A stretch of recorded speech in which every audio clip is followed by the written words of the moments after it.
Hey folks, how's it going? We're checking out more of the Vicar of Dibley. Hopefully you guys had a fantastic day, man. Alright, we started the show last week and we were introduced to all the characters, man, including the main character. And as I said, she was a very charismatic character. She had a very magnetic personality. So it's very believable why an entire town will fall in love with her because of the way she is, her personality and everything. She's a very likable person. And bear with me, as always, when it comes to like getting into a new show. I don't know all the names yet, but old boy with the bald spot, like the town leader dude who was trying to keep his whiskey to himself. I'm guessing he's going to stay combative the entire time because she hasn't won him over yet.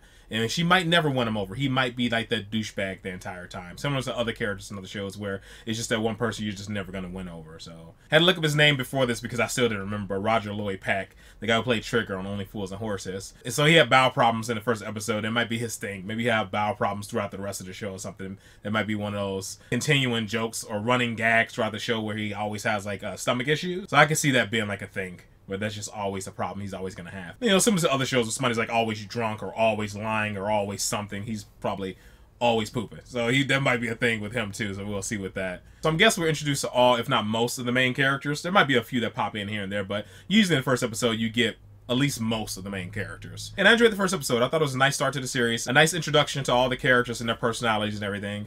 And I really enjoyed the joke at the end. I thought it was a really good joke. I thought it was pretty funny. Old girl was laughing super hard. I thought that was great. I liked the face she gave her when she was laughing a bit too hard, but it was a good joke though. But yeah, man, let's just go and jump into this. We'll talk about it more at the end. So you can push your arm right up there. And I think that is that for today, except of course for any other business. Well, he's about like inseminating a cow, or a horse, or something. Hugo? Yeah. Any other business? Oh, yes. I would like to record the Council's gratitude for the completely anonymous gift of this wonderful new Bible. Oh, very nice. I think you might add extraordinarily generous. And delete completely anonymous. I'm sure everyone will agree that the King James text has infinitely more dignity than today's trendy rubbish. Am I alone on Sundays in preferring not to be asked to shake hands with the malodorous creature sitting in the next pew? No. I quite like that bit. Let alone kiss them? Yeah, I love that bit. Look, could we move on? Yeah, Some of us have got arms that are urgently needed up a certain sheep's backside. Oh, a sheep. I ain't think of sheep. Any other business? Fullness, love, joy. Jesus wants me for a sunbeam to shine for him each day.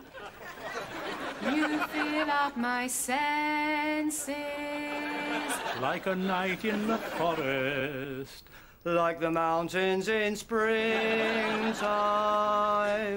Like a walk in the rain. It's not worse than like you see all like I'm very big shows. in the gonads. I don't get that for a moment. Is that important for singing? The Great Otley and Netterton Amateur Dramatic Society. Character tenor. You fill up my senses.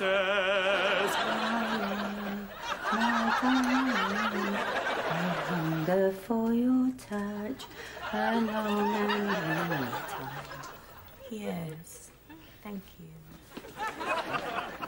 Ow! You sexy mother... Thank you. There you go, right into the cursing. What a surprise. Yeah, well, I thought I'd have a go. Holy wisdom. Very own Pavarotti. Yes. Thinner. And I got more sheep. Oh, I'm sorry Hugo didn't apply. He's very good at singing. You're fairly fond of Hugo, aren't you, Alice? Oh, no, not at all, but not in the Romeo Juliet, Dirty Den and Angie sort of way. Have you had lots of boyfriends? Well, it depends what you mean by lots. Well, one, really. Yeah, I've had lots, yeah. I've given up on it recently, though. Too much waxing for my liking. You always get that funny feeling in your tum, don't you? Don't tell me. Every time I see Hugo, I just feel as though I have eaten a whole cow pat. Enter if you're sexy and love Jesus. Evening. Yeah, of course it's him. I better be off then. Abyssinia. Yes. I just thought I'd tell you that I put the new Bible onto the lectern, and dare I say it looks slightly better than the paperback it replaces. You know, funky news for modern man. Why don't you come in, David? I'm waiting from that Tristram bloke from Songs of Praise. Oh, I wouldn't raise your hopes, Vicar. He'll be some sad old soak whose career peaked when he directed Badger Watch. Yes. You always think people at the BBC are going to be glamorous, and then you remember Nicholas Witchell works there. Besides which, most of them are so homosexual, they make John Inman look like Jean-Claude Van Damme. Oh, that'll be him now? Yeah, a lot of BBC people references in this. Oh. You must be Geraldine. Yes. Tristan. Hi. Come on in. Thank you. Do go on through there. Here? Yeah.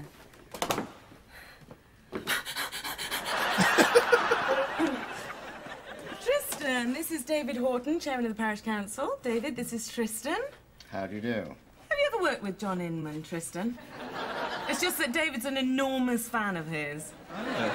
Afraid not. Camp comedy's not quite my cup of tea, but... No, mine neither. If you'll excuse me, I really must be going. There's some wrestling on I'm very keen to see. Good night. You just sound like a manly bear. Coffee? Yes, thank you. Not here. Well, all right then, just one little kiss. Mind if I come in? God. Sorry, I just thought that I'd run through my lesson for Songs of Praise, if that's all right. Yeah, like a teenager. I was just, you know, licking in the mirror the way you do. Keeping it clean, you know. Anyway. I'm awfully nervous. Oh, God, you're not the only one. Still, have a proper practice. Oh, thanks. Read on, Macduff. Okay. All right. Right. Ye are the salt of the earth and sainted. God shall seal your endeavours until ye sit on his right hand. Ain't paying attention. Therefore fight the good fight for his sake, and he shall be your succor. Succor? What succor? Sorry? You weren't even listening. Yes, I was. I was just thinking about... Oh, nothing. What were you saying about sucking? Sucker. What does it mean? She getting horned up. Well, it means support, help, Right. nourishment. Like you, Alice, give me succor. And I'll certainly need it tomorrow night in front of all those people. And Tristan. Who? Who? The producer. Oh, him. Him. God, I've completely forgotten about him. Haven't thought once about him licking me up the legs. Well, hope he doesn't expect me to make a special effort. God, it's not the job of a vicar to flirt, I'm afraid. Ah, Hugo. Yes, actually. Last time we did it, there was a little laugh there, wasn't there? A little titter, mini laugh. Problem is, we've already heard that joke once. See? Yes, I know. Everyone, can you pretend that this is the first time you've heard this sermon? Try and laugh in the same places as you did first time round. Well, how will we know which were the same places? Well, perhaps somebody who remembers can hold up a hand and cue you. Damned if I can remember. I think I can. Oh, well, great, right. Everybody watch this chap here, right? And take 4 and Geraldine, cue. In the name of the Father, the Son, and the Holy Ghost. Well, this bless is us, my it's first time stressful on shit. television. I did once apply to go on Mastermind, but they didn't like my special subject. Apparently, there just aren't enough questions about the Wombles. And also, they thought I was a bit too young.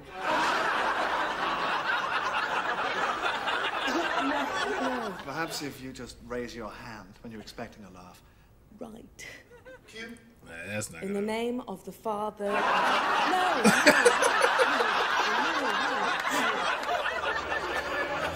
I didn't even think about that part. I was like, that's not gonna feel organic. Saying a joke and then going. Attention, attention, potential snogging situation developing. I was just wondering, I wouldn't mind having a bit of a chat with you about our next corporate video, The Potato in the 21st Century. You wouldn't give me a number or anything. Sure, if I had a pen. Came prepared. Tristan, hi, it's Geraldine. Oh, you remember? Yeah, well, what say you? We meet up after Evensong, Mr. Producer. Got a bit of a crush, haven't you? No, I haven't. Hey. Well, maybe just a bit. Oh, Alice. Blimey, blimey. There's juice loose about this hoose. Oh my God. It's also right, isn't it? He's a man, I'm a woman. He's a religious broadcaster, I'm a vicar. He's Scottish, and I love McVitie's biscuits. I've got a really spooky feeling here. Quite a lot of my future depends on this phone call. Hello? Geraldine? David. Of course it's Yeah. Slightly strange favour. Wondered if you had a number for that Tristan bloke. Wanted to speak to the lighting bod. Ruth, I think her name was, about some damage to the chapel. Seemed to have got her number down wrong. Hang on a moment, I'll look for it. I wonder where that number could be. I wonder where I put it. I'm such a butterbrain, aren't I? Oh, here it is, as luck would have it, David. It's 071-223-2129. No, sorry. I wanted Tristan's number. Yeah, that is Tristan's number. Well, that's the number I've been dialing. That's Ruth's number.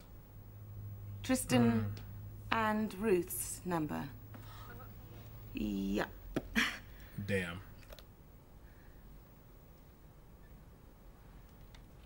Give her a bullcrap number 2. So is the wedding off then? Looking a little less likely now. Yeah. Ye are the fault of the earth and fainted. Sainted. God shall seal your endeavours until ye fit on his right hand. Therefore, fight the good fight for his sake, and he shall be thy Sucker. He shall be thy sucker. sucker. So 2 nuns driving down the road in Transylvania. Yeah, and all of a sudden a great big scary vampire jumps out right in front of the car. Oh no. Yeah, so one nun says to the other, show him your cross. So she winds down her window and leans out and says, get out of the way, you toothy git!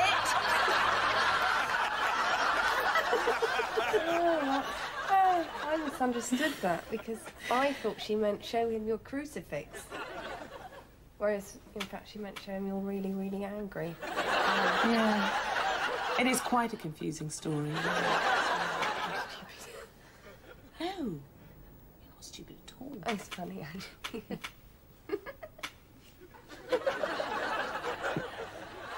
All right, man. I actually feel bad for Alice, man. The part when she was like, "You promised," because she was so worried and she was so nervous reading the Bible the entire time. I just felt bad for her. That's messed up. Probably because I've been in situations where I had to like, read in front of big groups of people, and like I'm like nervous the entire time, and you screw up a lot more because you're nervous, and the more you screw up, the more people are like whispering and stuff, so it makes you screw up even more. And then people think you're stupid, like you can't read. It just makes things so much worse. I felt bad for her, man. And I know it's just a show, but I just felt bad for her. Unfortunately, there are a lot of like BBC like actors and actresses and producers and shows and all that kind of stuff, like references in this that I just didn't know. So I missed a lot of those jokes, unfortunately, man. They made a lot of jokes in regards to like those people, so I missed a lot of those. And it'd suck to be like in a sermon and like really coming out like very organically with what you're saying and really feeling it, and then somebody saying like cut and having to try to do it over and make it feel organic and throwing that entire mood off. Jesus, man, I couldn't. That'd be a nightmare in itself. And actually, the producer dude was feeling her a little bit, man. He gave her a kiss on the cheek and all that jazz, but maybe it was just to cool her jitters down or whatever. Maybe he knew that she kind of liked them, so that was a good way to kind of cool her down a little bit, get her to do the show, give her this janky number, and then hit the dusty trail, which is bogus. I guess what you gonna do? She moved on pretty quick. She was like, it is what it is. Like, what are you gonna do? It was kind of funny her acting like a teenage girl and being all like flustered and stuff by him. So they want him to lick her over her legs and all that. That was pretty good. He talk about sucking. That was great. They didn't mention anything about the Owen dude's like bowels within this episode, so maybe that's not going to be like a running gag at all. He can sing, so that's something. Maybe he's going to be in a choir all the time too. And we saw like putting the fist at the butt. I can't remember what that was for.